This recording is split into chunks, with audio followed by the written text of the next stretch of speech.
Hey, this is Eb. I'm here with a super cool guitar. This is one of my favorite guitars. It's a very special guitar to me. It is a Harmony H162, and this particular one was rebuilt by a friend of mine, Rowell. If you look him up, you'll find some other videos of other people playing his. Very special guy. I found him on a message board a long time ago, and talking about how great these guitars were for rebuilding. That's probably one of the earliest accounts I heard of people saying, hey, these are Martin copies, but they're not put together well. If you take them apart and put them back together to Martin specs, you have a vintage guitar that sounds like a pretty darn close to a vintage Martin. And he basically, in one of those things, had put his email out and said, hey, send me an email if you're interested in doing it. I'll tell you whatever you want to know about it. So I reached out to him maybe 8 years ago, and sent him an email, and he sent me his phone number, says, hey, call me. And so I called him, and over a very long phone call, he just elaborated and gave me all the information of what he's learned from doing these. He's done other models, but gone heavily on the 162s. So you have one person that's done a lot of them and has a lot of information that they've learned of what's better and worse and all that kind of stuff. And he was telling me, you know, where he thinks where he has found that the best location of the Xbrace is from the nut and measuring all these kind of things and layout and different jigs for doing all these different things. Very, very generous with information. There's so many wonderful luthiers like himself who have been so generous to me, and that's why I like to be generous with the information that I have, because people have just been so kind and helpful.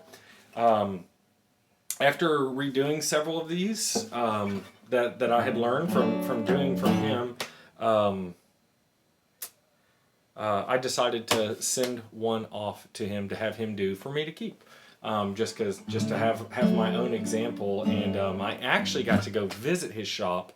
It's in Georgia, and I got to go visit his shop and took my wife and kids, and my kids played around in his backyard, and he showed me every jig and tool in his shop. Just very generous with information, saying, hey, this is an easy way to do this. You can figure it out on your own, or here's some ways that work for me. And that's what I've found. I've learned so much from other people.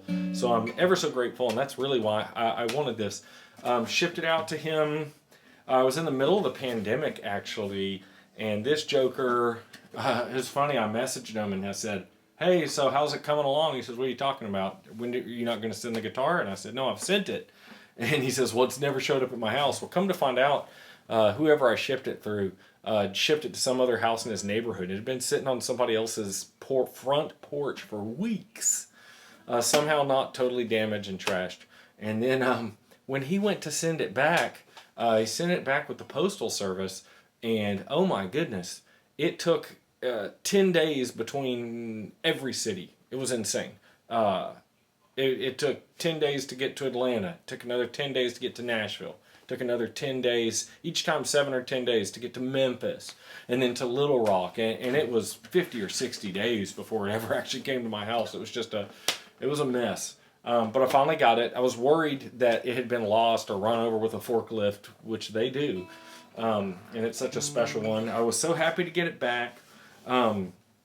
He often does a refinish on his. I like the patina on this one so much. This old mahogany, this old spruce, and the old lacquer on it. I asked him if he would keep it and let me do the touch-up work afterwards and just do the construction. So after I got it back, I touched up around where the binding had to be changed. This had a really bad binding rot. The old celluloid decomposes and cracks up and just falls off. It's non-salvageable. It gasses off and destroys instruments if it's stuck in a case with them. So he put the new binding on, but I did all the touch-up, and for whatever reason that week that I got it back and did that, I thought it was important to do a sunburst. So I did a kind of a quick sunburst on it. You won't see other ones like this. It's just I don't remember if it was a rattle can or what, but for whatever reason I thought it was important. I'm more of a Gibson guy, and I never ended up putting a pick guard on it, and so this is all my pick wear through the original finish and the finish I put on there. And I just love it. It's my couch guitar. I would highly recommend, if you like music and you like playing guitars, keep a guitar out in your house. And so I keep mine. I have a guitar hook, I have multiple ones, over my couch. So when I come home in the evenings, I just reach up there and grab it and I sit down. But because it's above there, when you're sitting down on the couch, they're above your head, and you're never you'd have to jump up like Superman to bump into them.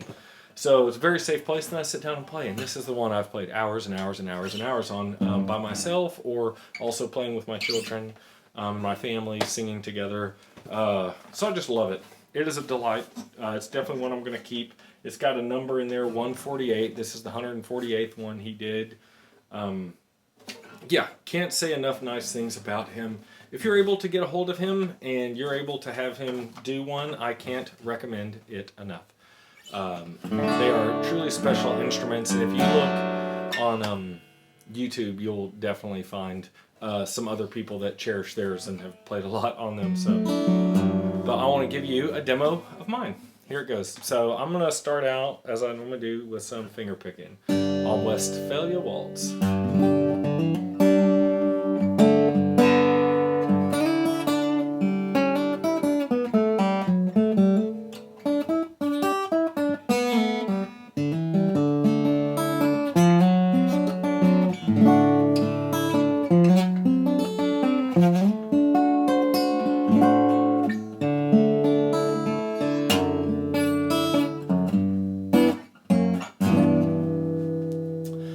Very balanced. I've taken this to the studio.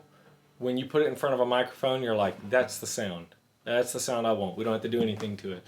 So I've recorded multiple songs with it, and it just shines in that setting. It doesn't just shine well with finger picking. It sounds fantastic with a pick. So plenty of overhead. It gets loud. So sometimes I'll play this with my kids who play fiddle, which are loud, and this keeps plenty of bass and low end and then sparkling cleans.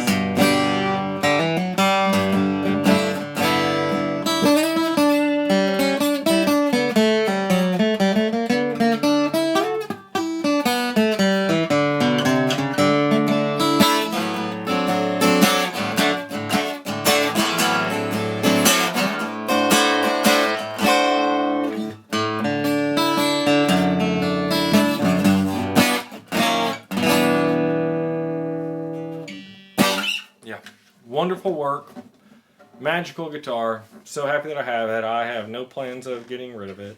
But a lot of the things that I learned from him, I definitely do in mine. I've done several of these rebuilds since, so hopefully this will give you kind of some calibration of where a lot of the work I do is coming from. If you enjoyed this video, please hit a thumbs up. That helps me out a lot. If you would like to see more of this kind of stuff and see the process that I do of transforming these from pieces of furniture into wonderful musical instruments, hit that subscribe button and you'll see a lot more of those. And if you find if you think someone else would find this interesting, that they like this kind of stuff, hit that arrow button and send it to them in a direct message, and I'm sure they'll appreciate it. I know I will. So thank you for watching.